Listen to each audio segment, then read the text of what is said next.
of what we see does not really match with what we see around, what we see in these data. So we have, for example, Kerala is one of the states with the highest crimes being reported, and UP with probably 10 times its population uh, reporting lower number of cases. Statistically speaking, this does not really make sense. Now, if a researcher really wants to look and get this data, as a researcher, no, we don't have the mechanisms, or we don't have none of us would be in a position to really match what the resources the government of India is having at its disposal. So, looking at it, statistical tools we can debunk data, but we will not be in a position to collect data to really refute or provide an alternatively more truer and correct picture of this exercise. Now, this is a problem every researcher is going to face. Now, the earlier study that I referred to, the Bill and Melinda Gates Foundation, in the context of clinical research, if you look at the kind of work that they have done, and the amount that they are able to contribute, because they happen to be one of the richest peoples and richest foundations on earth, is that most of these studies, the clinical data, especially and this is an area which throws up a large amount of problems for the legal framework also. Most of these studies are uh, because of the insistence on consent, the type of framework, the procedural formalities, which are much more strictly uh, interpreted and enforced in developed world. We find that these are actually happening in uh, least developed African countries, India. In fact, one of the studies that I was looking into, which again it's listed there in the list and in the bibliography list over there, showed more instances of clinical trials happening in India rather than in other countries. So we were very open in relation to clinical trials, and lack of access to information, lack of access to economic resources. These are all constraints that forces subject matter of research into the hands of the researcher. So whether it is medical sciences, clinical research is one area which is better regulated and more what do you call, which leaves a trail of data. But all other researches also, whether it is social science research, our inability to translate the research findings into useful, socially useful products is indicative of probably, uh, again, I'm not generalizing it in a sense that this is the only possible uh, uh, option, or this is the only possible result, but probably it is because of a lack of proper data collection, lack of ethics being followed in the research methodology, lack of usefulness of that particular research.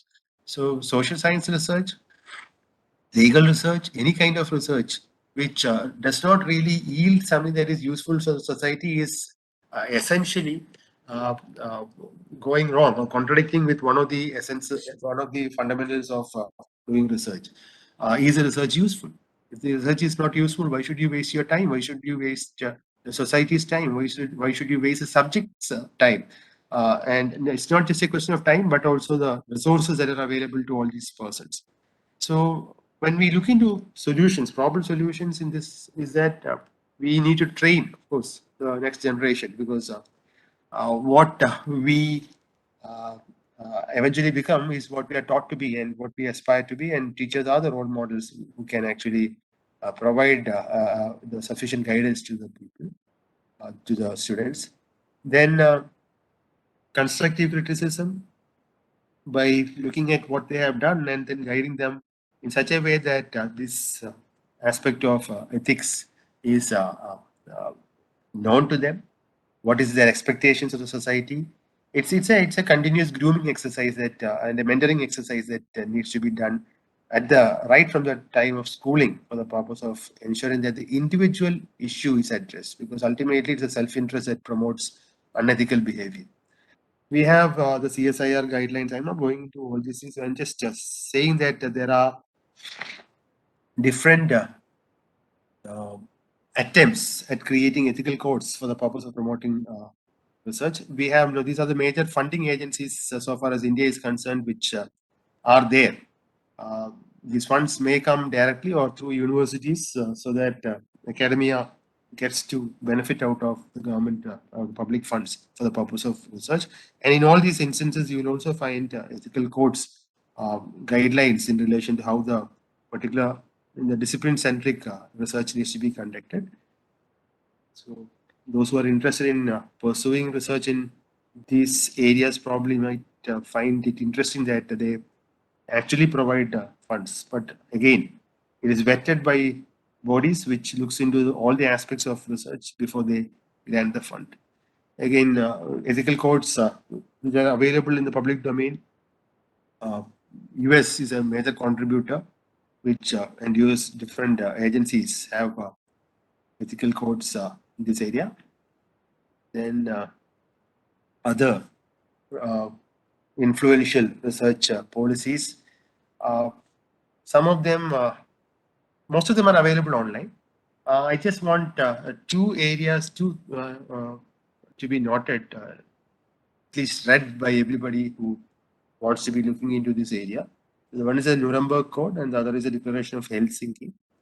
And if you the 10 principles in the Nuremberg Code laid down in 47, in this case of US versus Brandt, is something that is so uh, all encompassing. The language that is used is so encompassing that everyday dilemmas can be easily uh, addressed. Any researcher, whichever is a field, whichever is a discipline, if those principles can be just looked into, then probably it becomes easy.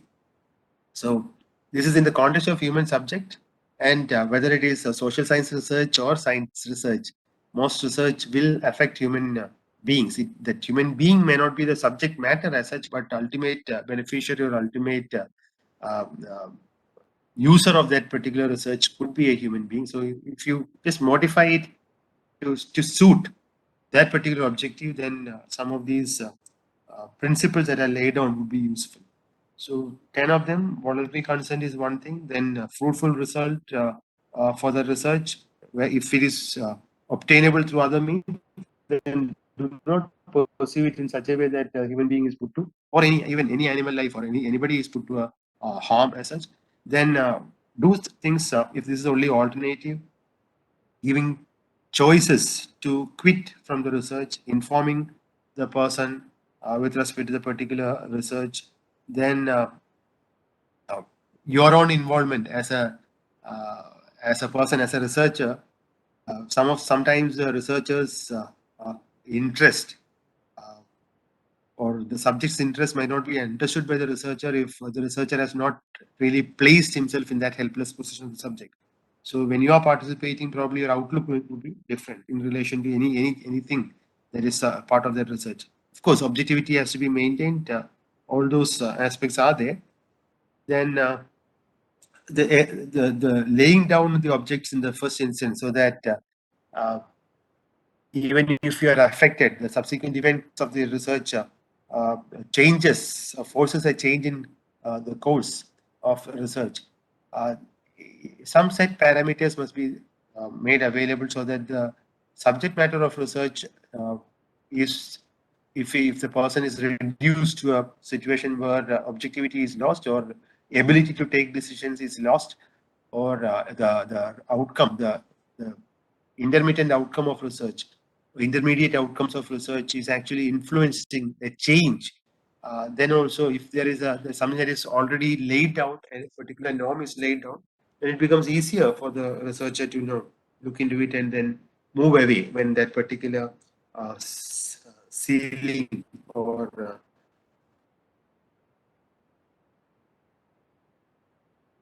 mentioned in the code. Then we have the Declaration of Helsinki, which is from the World Medical Association, again related to the medical profession as such. Now, I am looking into the medical profession and these aspects because we need to understand that medicine the way it is practiced now is much more scientific than it was around 70 or 80 years ago.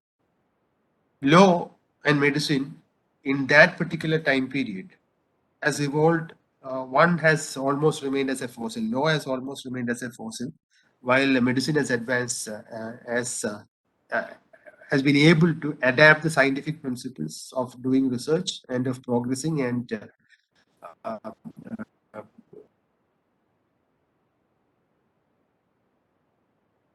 of course, there is this understanding when I am saying this that I understand that jurisprudence is mostly territorial in some areas, but jurisprudence has also a larger, wider picture.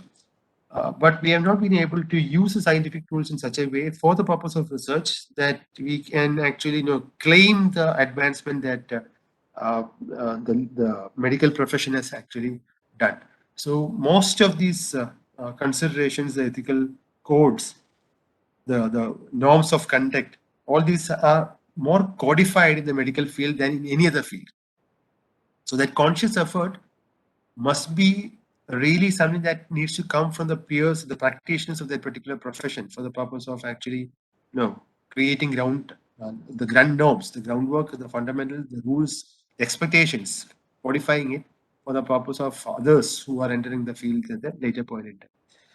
Now, that is one aspect of conducting the research as such. Now, next comes the aspect of publication of this research. I've just, this is uh, mostly understood from the Committee on Publication Ethics, which is something that involves, it's not just limited to the medical or technological or any other particular field as such, but this is a combination. The publishers have a stake in coming together to lay down the norms for adhering to research, certain scientific research principles for the purpose of ensuring that a publication, once it is out and is able to influence people, then it is done in such a way that we don't really need to retract or the complications associated with supplying wrong information affects you or lay down certain guidelines so that a researcher will know how to go about doing the publication so that others, the peers, are also in a position to look into it before it actually hits the public domain. So we have this Committee on Publication Ethics, which is a body, a voluntary body, which brings together everybody who is involved in scholarly research and its publication to strengthen the network of support, education, and debate in the context of publication ethics. So they have a set of core practices laid out from 2017 onwards. Uh, and almost all the publishers, major publishers across the world, have come to this particular platform for collaborative work. Again, this is the links to this is provided in the bibliography slide that I have. Some essential aspects of this core practices is reflected over here. I won't be taking all this in detail. I'll just give you a brief overview. The heads indicate the areas where we have problems. So in the context of publications, major thrust area, major problem of major area where we find a problem is this aspect of misconduct, allegations of misconduct. If you look at the site of COPE, you will find that they have a very beautiful means of reproducing different cases, different scenarios are given so that the expected behavior is just like studying the Contract Act. Every section has an illustration. So illustrations help us to understand and place it in a context to understand it easily. So practices in relation to what exactly becomes misconduct, what is to be done when there is an allegation of misconduct. So from that perspective, different scenarios are played out. I have put it in. I'll be sharing the slide. I put it in such a way that this presentation, no, you can click on the link and then you can move over there. Not from the presentation, but from the PPT as such. And then the authorship and contribution. Who exactly is the author? What is the contribution of each person who is not an author, and how do we do an acknowledgement of the same? Uh, if there are competing claims for authorship, the different criteria in relation to all these things sometimes makes it difficult for each person to get the same kind of benefit. Though they might have inspired, they might have worked hard in relation to coming out with that particular publication. I've seen papers, especially in the context of science, not in necessarily in law. 70, 80 people are working on one paper, a 2 or 3 page paper with a cutting scientific breakthrough. But all these persons are also authors. So how do we really, go ahead and share the spoils of this in the context of academia? If you just follow the UGC care methodology, then probably the performance-based appraisal system that we have in place, not everybody, though without even one cog in that particular team, one person in that particular team, the output won't be there. But we don't give the benefit to all of them on a uniform basis. Sometimes we try to restrict it in the way we are trying to achieve quality through imposition from above. So that is a problem with respect to publication. How do we go about ensuring that each person's contribution is duly acknowledged? In the complaints and appeal system, what happens before publication or after publication? Some complaints come. How do we go ahead? What if you as an author has done whatever you could have done at that particular point in time, but there is still a complaint, and how do you go? And if there is a finding against you, how do you go in appeal? And what is the process for the same? If you know it earlier, it becomes easier for you with respect to the publication. And this becomes important because a publication policy is something that is not whether it is university research, whether whatever is a journal, each journal might have a problem with respect to it, especially with the consequences, the legal consequences, when this appeal system is not able to settle this particular matter within the the the complainant, the author, and the publisher. If it is not able to be settled by them, then it goes into the larger public domain, to the legal framework, and it might affect reputation of large number of individuals. The, the reputation of the journal is at stake. Reputation of the author is at stake. So those are areas. Then we have conflicts of interest. This is an area which really is a problematic area. So published when the authors need to get it published on time. The peer reviewer, who is usually doing this work without getting any remuneration, usually, other than the fact that and usually, if it's a double-blind peer review, you don't even know who the person is who is actually going through that particular work and giving the feedback. So, how do we look into the potential conflicts of interest with respect to each of these interested parties?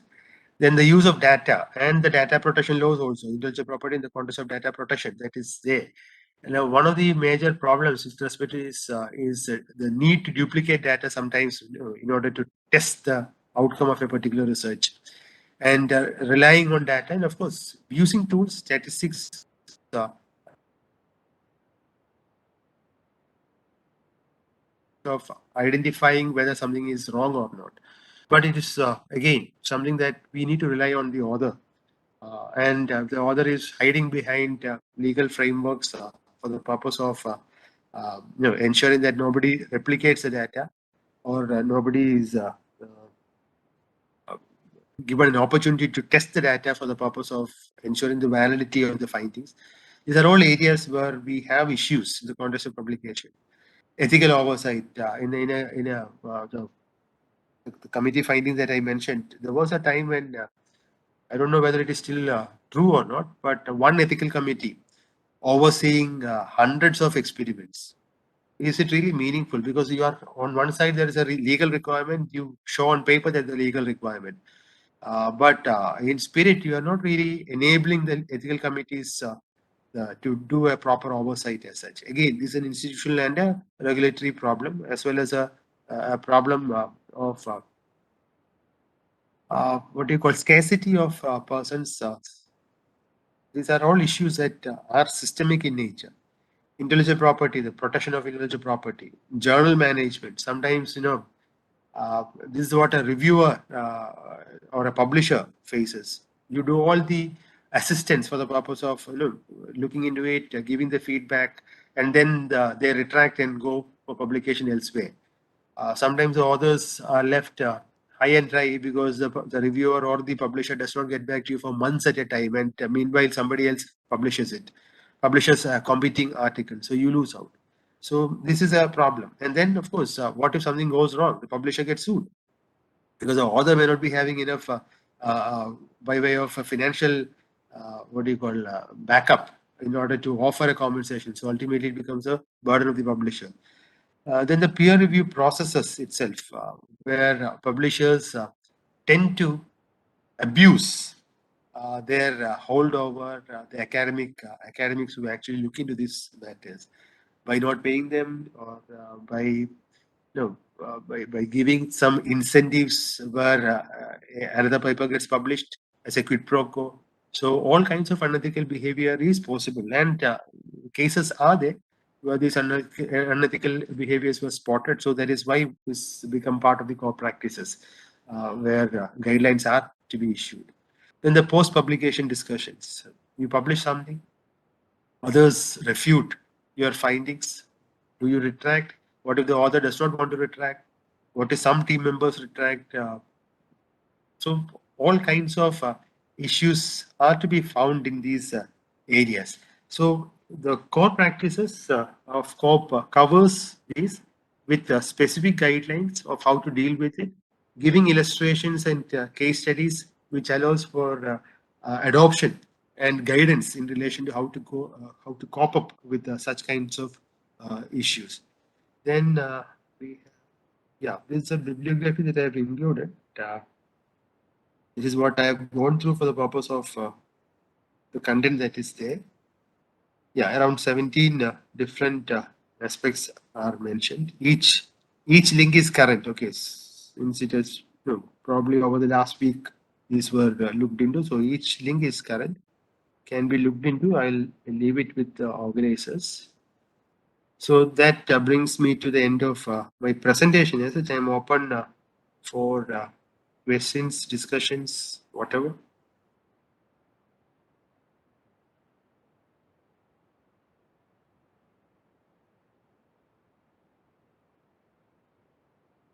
Thank you, Anil sir, for the enriching session.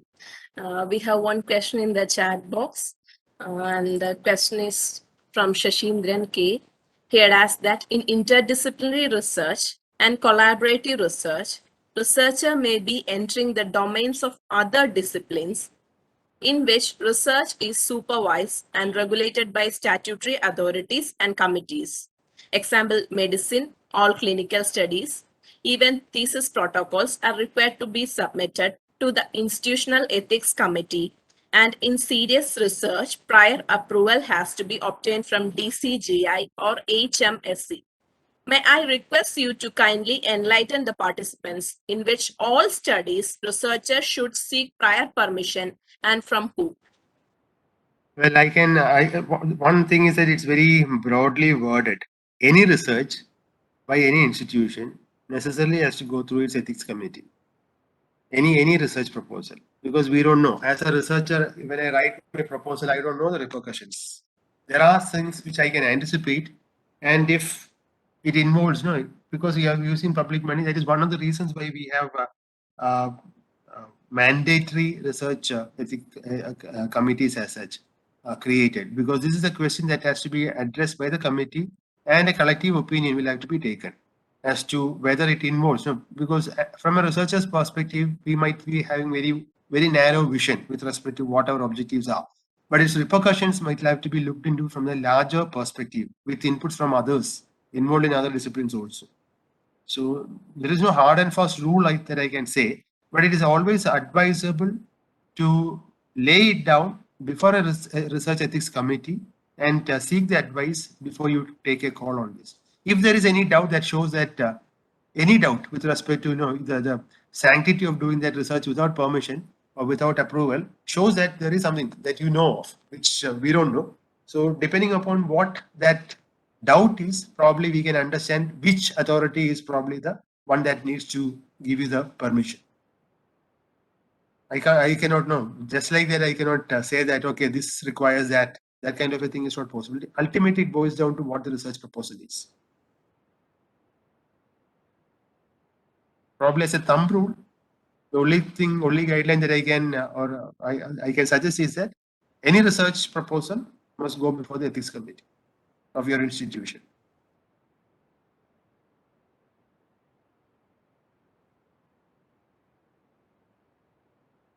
Thank you, sir.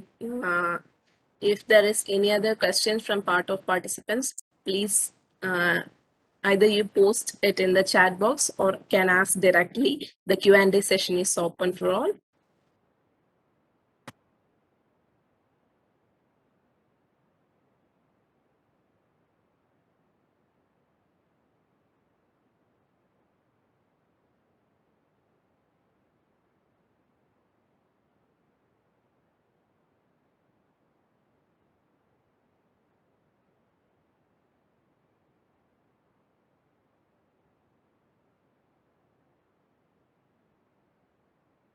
So there is a follow-up question from the same participant.